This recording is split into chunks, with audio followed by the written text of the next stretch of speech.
What's up, y'all? My name is Raven. I am from Bastrop, Texas. I'm a filmmaker, and I'm gonna tell you every little detail from top to bottom about my Cannes 2024 experience. Cannes market is the largest film market in the world. Cannes is also the largest film festival in the world.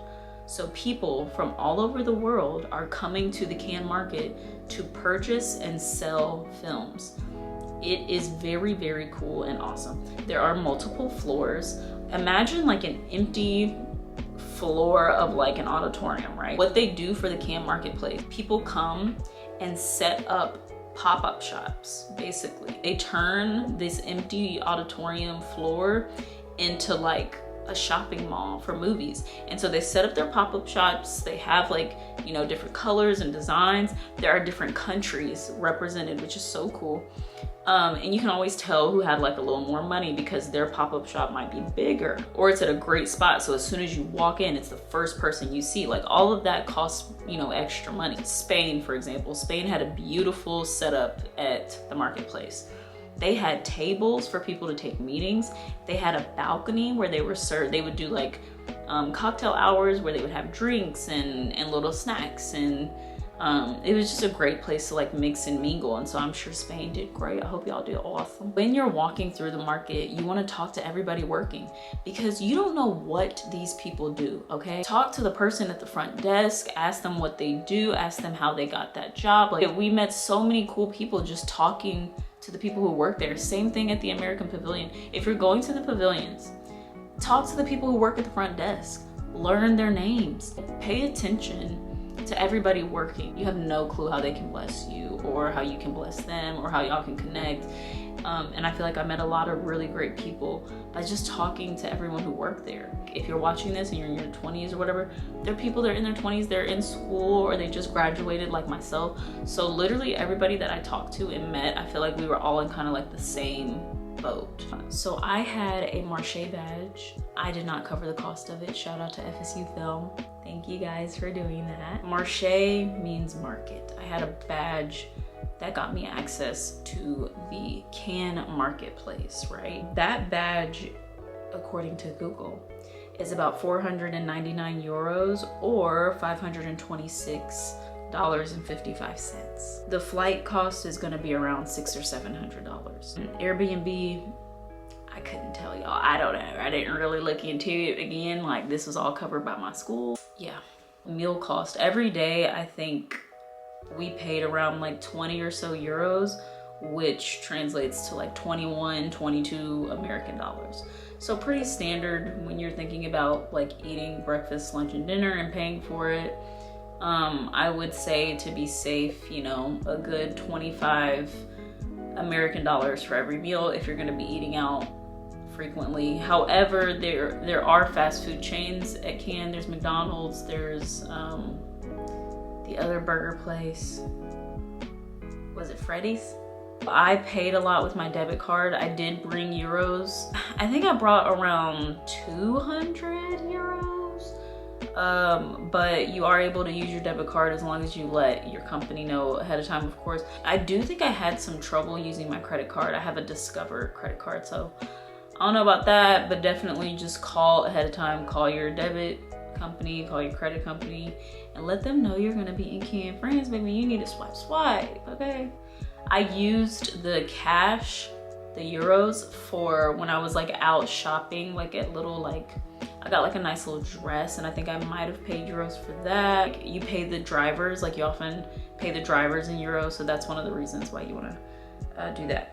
Let's talk about packing and where you wanna stay. You wanna book an Airbnb as close to the main theater as possible. The main theater is a good 5-minute walking distance from everything like around, and we got super close. Like we were within probably like a 5-minute walking distance from the main theater, which made us like a 5 to 10 minute walking distance from literally everything. There are gonna be occasions where you're walking a little longer if you're trying to go to like a specific party or if you're trying to go eat somewhere that's like a little further down. I'm gonna be real with y'all.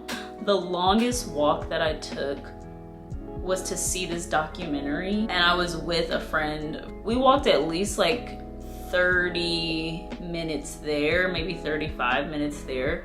And then of course like 35 minutes back. It was a very long walk. I was out of there on that day, okay? I was out of there on that day, and the documentary was not good and it was not worth it for me. So you really do want to pack light. Oh my gosh. You really do want to pack light. However, this gets a little tricky because you also want to dress nice and look nice when you're at Cannes. Like, okay, a little story time.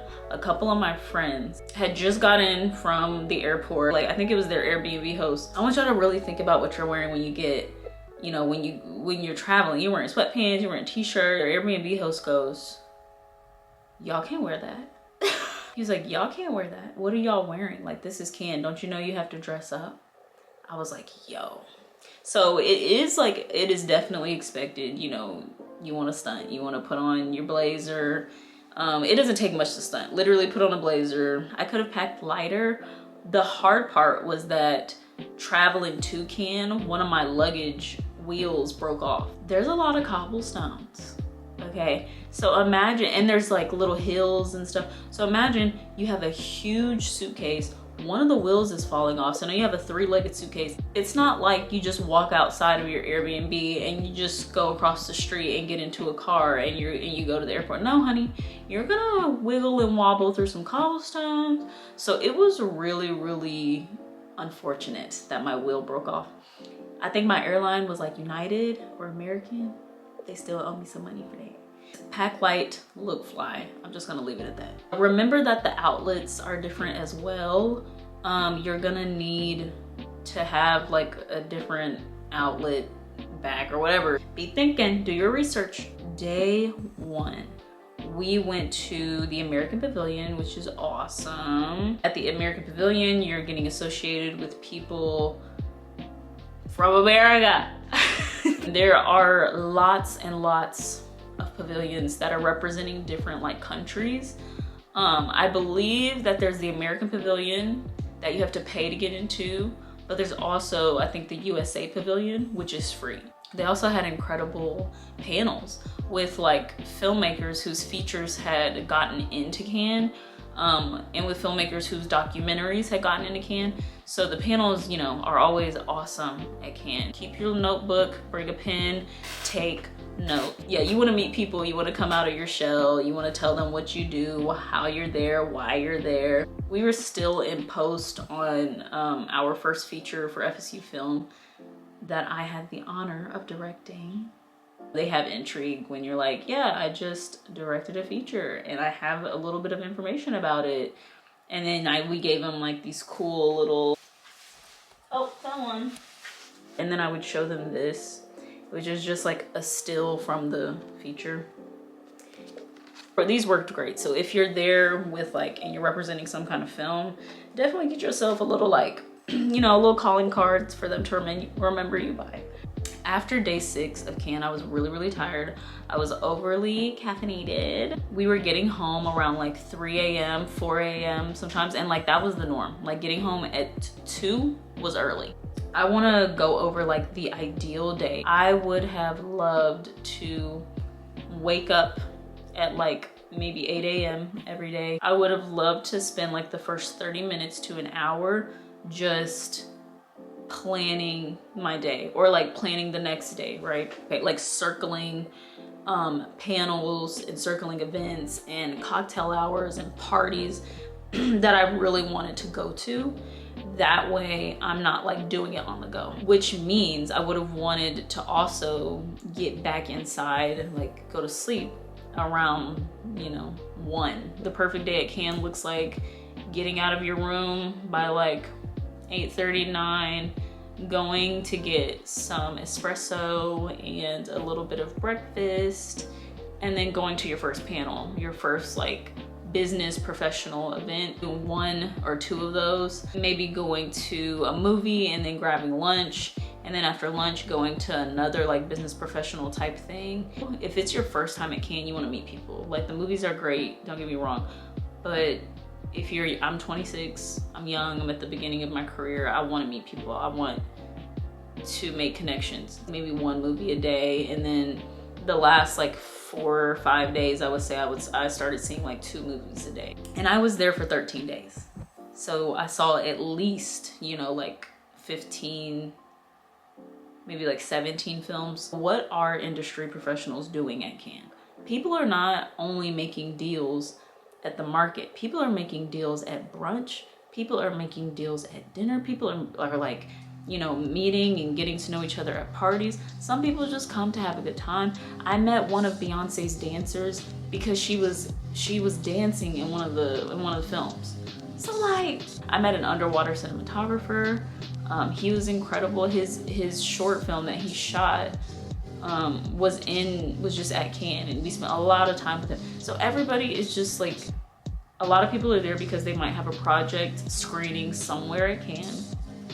A lot of people are there because they had the money, and so they just decided to enjoy themselves. Let's move on to expectations, goals. I know that a lot of people go in, I feel like young people like myself, you know, we might go into Cannes and expect like the feature that we have written to get funded by some miracle making producer at Cannes. I'm not gonna say that can't happen, but that was not my intention, that was not my goal. I was literally in post on a feature while at Cannes. I really just wanted to meet people, take in the experience. I truly believe I'll be able to go to Cannes again, so why not just learn? Like, to attend Cannes solely to get like your next project funded is not realistic. I would say that's not realistic, okay? Maybe there was a time where that happened frequently, you know, but the film industry, we all know, like, there's been a lot of changes and whatnot. So I definitely feel like I got a lot more knowledge of the business of filmmaking, which is something you don't always get at film school. So, and you definitely should. But that was my major takeaway. Overall, I would go to Cannes with your pitch list if you want to get something made. But don't be disappointed if you don't meet, you know, a producer who's like ready to give you a bunch of money to make it, right? I think you would just focus on meeting more producers and seeing who would be open to it. I had a blast. I got to watch some great movies. The movies are truly awesome and incredible, and a lot of them, you know, you don't get to see anywhere except Cannes, so that was great. Beating Hearts was my favorite Cannes film that I got to see. My Cannes highlights. So Girl Dinner.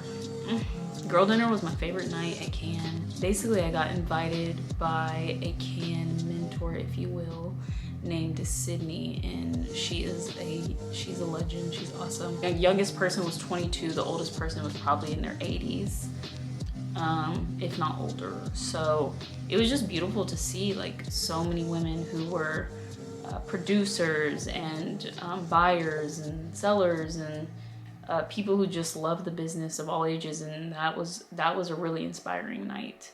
And the food was good. It was one of my favorite dinners that we had. We just had pizza, but it was, you know, when you're in France, it's not just pizza, baby. Another highlight was having the FSU film community by my side. They also welcomed me into the community at Cannes that they were familiar with. So that was lovely and welcoming, and I wouldn't have wanted to have my first Cannes go any other way. Community is really important no matter where you go. Also, the American Pavilion community was a big blessing, always put a smile on my face, because me and my producer, we hung tight the whole time. Shout out Lisette. We intentionally got to know people at the American Pavilion who worked there. So when we came in, it was like saying hi to people that we knew already. We also befriended a bouncer. 10 out of 10 recommend. Just be kind, be curious. Cannes truly is a once-in-a-lifetime experience. Overall, I just feel really blessed and grateful that I got to go at all, and that I didn't have to pay for it, and that I got to see more of a well-rounded view of how movies are made, edited, sold, produced, bought. And it was just really cool to be at like a filmmaker's wonderland with all these people who have similar interests to me. And it's like outside of that Cannes hub, you don't know who cares about filmmaking or not, but when you're at Cannes, you know that everyone cares about filmmaking and everyone respects it and everyone honors it so well. But just focus on having fun and meeting people, getting out of your shell, having new experiences, and remembering that there are so many people, when you attend Cannes, there are so many people who wish they could have been in your position. That's all I have to say. Have a blessed day.